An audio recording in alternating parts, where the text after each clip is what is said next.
ఈరోజు పారిశ్రామిక రంగంలో పెట్టుబడుల గురించి మాట్లాడుతూ ఉన్నారు కేటీఆర్.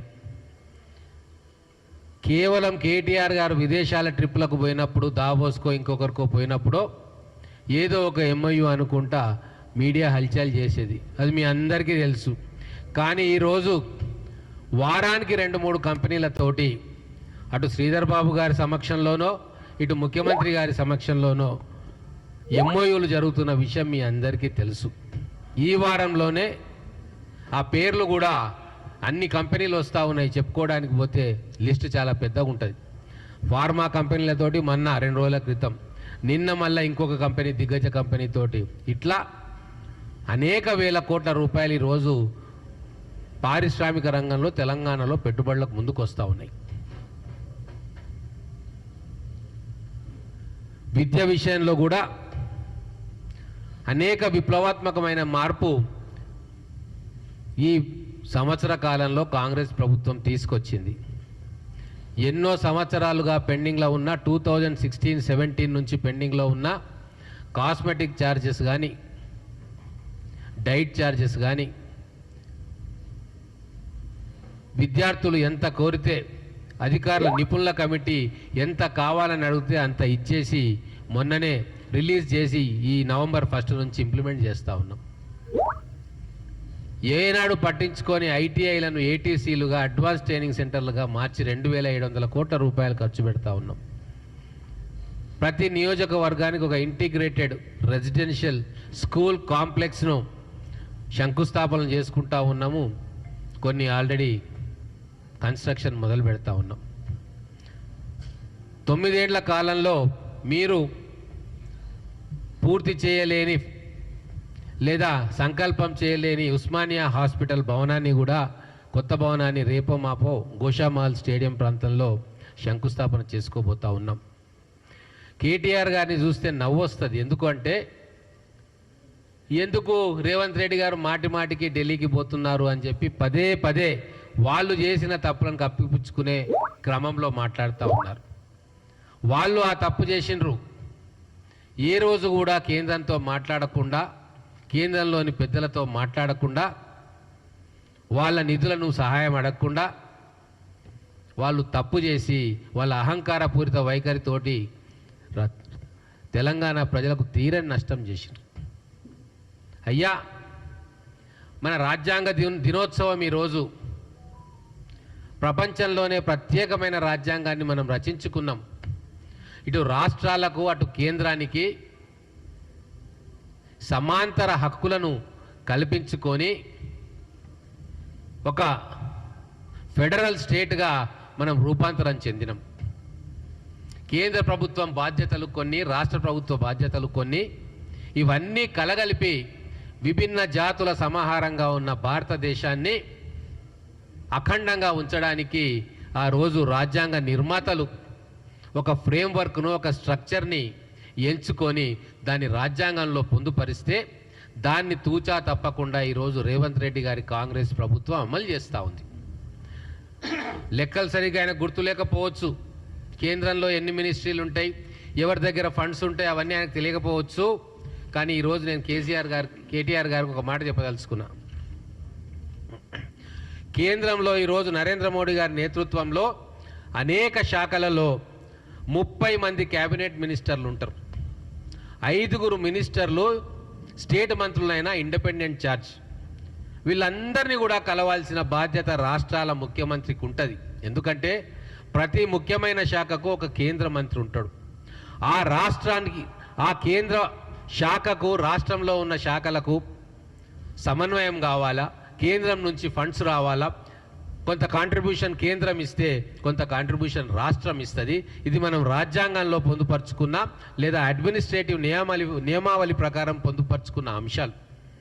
అంటే 35 మంది కేంద్ర మంత్రులను రాష్ట్ర ముఖ్యమంత్రులు వెళ్ళి కలిసి రాష్ట్రంలో జరిగే ప్రాజెక్టులు కావచ్చు, వాటికి నిధుల సమీకరణ కావచ్చు, పాలసీ అంశాలు కావచ్చు, లేదు భవిష్యత్తులో రాష్ట్రానికి తీసుకువచ్చే అంశాలు కావచ్చు, లేదు దేశానికి సంబంధించిన అంశాల పట్ల ఆ కేంద్ర మంత్రులతో మాట్లాడే, అభిప్రాయాన్ని పంచుకునే బాధ్యత ఒక యూనిటరీ స్టేట్ కాదు, ఒక ఫెడరల్ స్ఫూర్తితోటి ముఖ్యమంత్రులకు ఉంటుంది. అది కాంగ్రెస్ ముఖ్యమంత్రి రేవంత్ రెడ్డి గారు తూచా తప్పకుండా అమలు చేస్తూ ఉన్నాడు.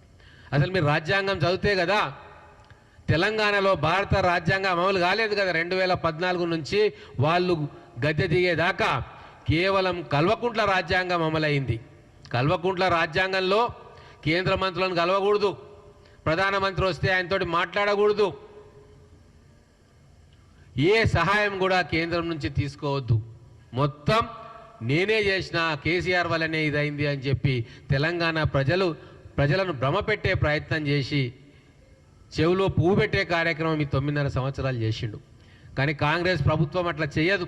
ముఖ్యంగా రేవంత్ రెడ్డి గారు మొదలే చెప్పిండ్రు, కేంద్ర ప్రభుత్వ సహకారంతో నిధులు తెచ్చుకుంటాము, కుప్పగూలిన ఆర్థిక వ్యవస్థను గాడిలో పెట్టడానికి కేంద్రం కూడా తమ వంతు సహాయం చేయాలి, కాబట్టి వాళ్ళను ఎన్నిసార్లైనా కలుస్తా, రాష్ట్రానికి వచ్చే ప్రతి ఒక్క రూపాయిని నయాన్నో భయాన్నో రిక్వెస్ట్ చేసో డిమాండ్ చేసో తీసుకొచ్చి తెలంగాణ ప్రజల రుణం తీర్చుకుంటా అని చెప్పి రేవంత్ రెడ్డి గారు అనేక సందర్భాల్లో చెప్పారు.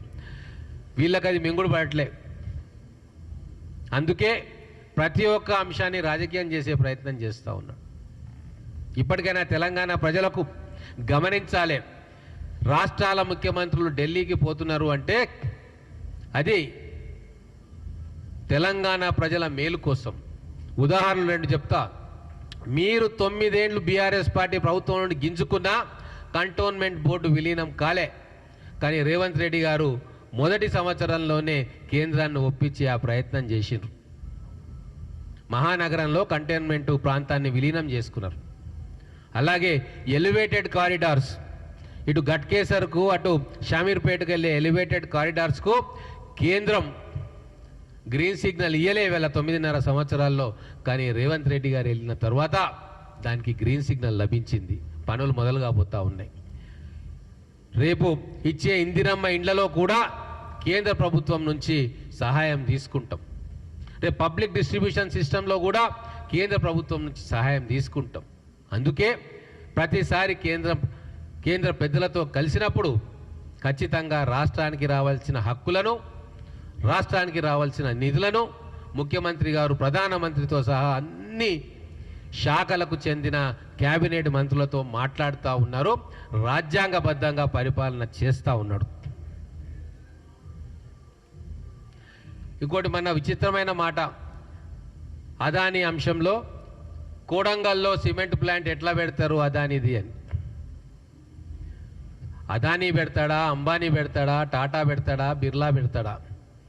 మన రాష్ట్రానికి పెట్టుబడులు ఏ సంస్థలు తెచ్చినా పొలిటికల్ అఫిలియేషన్స్ను పక్కన పెట్టు మన రాష్ట్ర ప్రయోజనాల కోసం ఆలోచించేవాడే స్టేట్స్మెన్.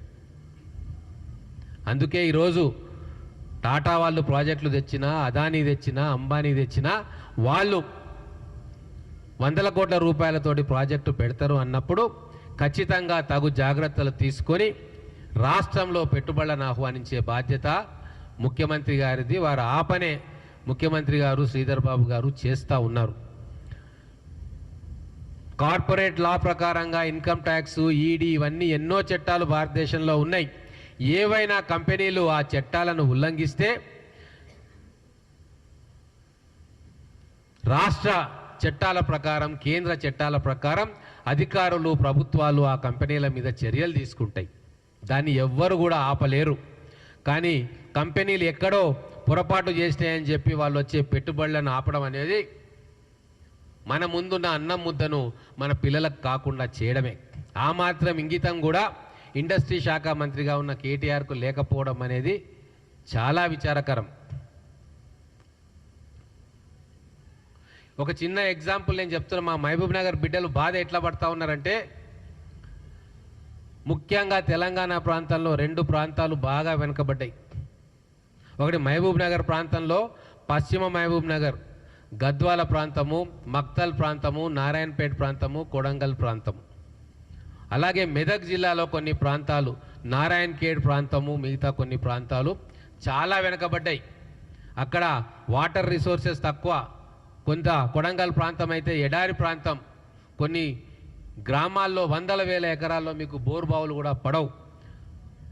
ఇరిగేషన్ ప్రాజెక్ట్స్ కూడా ఇంకా చేరుకోలే ఆ గ్రామాలకు. అలాగే నారాయణఖేడ్ ప్రాంతం. మరి అటువంటి వెనుకబడ్డ ప్రాంతాల్లో పరిశ్రమలు తీసుకురావాల్సిన బాధ్యత ప్రభుత్వానిది. ఈరోజు ముఖ్యమంత్రిగా కొడంగల్ ప్రాంతాన్ని ప్రాతినిధ్యం వహిస్తున్న వ్యక్తిగా గత 75 సంవత్సరాల్లో అభివృద్ధికి నోచుకొని ప్రాంతంగా ఉన్నది కాబట్టి అక్కడ అభివృద్ధి చేయాలి అని సంకల్పం తీసుకోవడం ముఖ్యమంత్రి గారు చేసిన తప్ప. కేవలం 1300 ఎకరాలు అక్విజిషన్ కోసం ప్రభుత్వం కానీ కలెక్టర్లు కానీ రైతుల దగ్గరికి పోతే దాన్ని కుట్ర చేసి మొత్తం ఏదో బ్రహ్మాండం బద్దలైపోయింది, భూకంపం వచ్చింది అని చెప్పి గగ్గోలు పెడతా ఉంటే మీరు ఎంత రాజకీయంగా దిగజారిపోయినరో కేటీఆర్ అండ్ టీం అర్థమవుతా ఉంది. సూటి ప్రశ్నిస్తా ఉన్న నేను కల్వకుంట్ల కుటుంబానికి, మీరు 10 సంవత్సరాలు పరిపాలన చేసినప్పుడు సిద్దిపేట, గజ్వేలు, సిరిసిల్ల ఈ ట్రై సిటీస్ ఈ 3 ప్రాంతాల మధ్యలో మీరు ఎన్ని వందల వేల కంపెనీలను ఆ ప్రాంతానికి తీసుకొచ్చిండ్రు? మరి అక్కడ ల్యాండ్ అక్విజిషన్ జరగలేదా? ప్రభుత్వ భూమిని మీరు ఇయ్యలేదా? రాయితీలు కల్పించలేదా? అక్కడ రైతుల దగ్గర భూములు తీసుకోలేదా? వాళ్ళ కంపెన్సేషన్ ఇయ్యలేదా? లక్ష ఉద్యోగాల కల్పన ఆ 3 ప్రాంతాల్లో జరిగింది. మరి కొడంగల్ ప్రాంతంలో కానీ, మహబూబ్ నగర్ ప్రాంతంలో, మక్తల్ ప్రాంతంలో, నారాయణఖేడ్ లాంటి ప్రాంతాల్లో ఉద్యోగాల కల్పన జరగొద్దా? మా బిడ్డలు ఎప్పుడు కూడా బాంబేకి, దుబాయ్కి వలసెళ్ళి అక్కడ దిక్కులేని చావులు చావాలనా? మీ ప్రాంత ప్రజలు సుఖంగా ఉంటే మొత్తం తెలంగాణ సుభిక్షంగా ఉన్నట్ట? 9.5 సంవత్సరాలు మంత్రులుగా, ముఖ్యమంత్రులుగా వెలగబెట్టిన వాళ్ళు వాళ్ళ ఆలోచన విధానాన్ని ఈరోజు తెలంగాణ ప్రజలు గమనించాలి అని చెప్పి కోరుకుంటా ఉన్నాం. 14 సీట్లలో 12 సీట్లు ఇచ్చి పాలమూరు బిడ్డను ముఖ్యమంత్రిగా చేసినందుకు కృతజ్ఞతాపూర్వకంగా వెనుకబడ్డ పాలమూరు జిల్లాను అభివృద్ధి చేయాలని చెప్పి కంకణం కట్టుకున్న ముఖ్యమంత్రి గారిని అభినందించాల్సింది పోయి ఈరోజు అదే కొడంగల్ కేంద్రంగా ఒక విషబీజాన్ని నాటి మొత్తం రాష్ట్రాన్ని అల్లకల్లోలం చేయాలని చెప్పి ఒక క్రిమినల్ మైండ్ తోటి కల్వకుంట్ల కుటుంబం కుట్రలు చేసిన విషయం చాలా స్పష్టంగా అర్థమవుతా ఉంది. అయ్యా, ఏ దేంట్లో మేము తక్కువ చేసినాం ఈ సంవత్సరంలో? గాయ పెడుతున్నారు కదా, ఊరూరు తిరుగుతూ ఉన్నారు కదా. ధాన్యం కొనుగోలు కేంద్రాలు మీ హయాంలో 23లో స్థాపించినవి 4555 అయితే మేము 7411 ధాన్య కొనుగోలు కేంద్రాలను స్థాపించినాం. మరి మేము మంచిగానే పనిచేసినట్టు కదా. 17 జిల్లాల్లోనే మీరు ధాన్యం కొనుగోలు కేంద్రాలు మొదలు పెడితే మేము 25 జిల్లాల్లో ధాన్యం కొనుగోలు కేంద్రాలు పెట్టినాం. మరి మేము మంచిగానే పనిచేస్తున్నట్టు కదా కేటీఆర్. ఇప్పటికీ అనుకున్న టార్గెట్ ప్రకారంగా పూర్తిగా ప్రతి గింజను కూడా కొనడానికి మేము ఏర్పాట్లు చేసుకుంటా ఉన్నాం. అత్యధికమైన ధరని ఇస్తూ ఉన్నాం. ఎన్నడూ లేని విధంగా ఈరోజు తెలంగాణ చరిత్రలో ఎన్నడూ లేని విధంగా బోనస్ 500 రూపాయలు రైతుల అకౌంట్లలో పడుతూ ఉంటే ఎకరానికి 20 నుంచి 30 క్వింటలు సాగు చేసే రైతన్నకు ఈరోజు దాదాపుగా 10 నుంచి 15 వేల రూపాయలు అదనంగా వాళ్లకు వస్తున్నాయి. ఇది మరి కాంగ్రెస్ ప్రభుత్వం, రేవంత్ రెడ్డి గారి ప్రభుత్వం ఘనత కాదా అని చెప్పి నేను అడుగుతా ఉన్నా.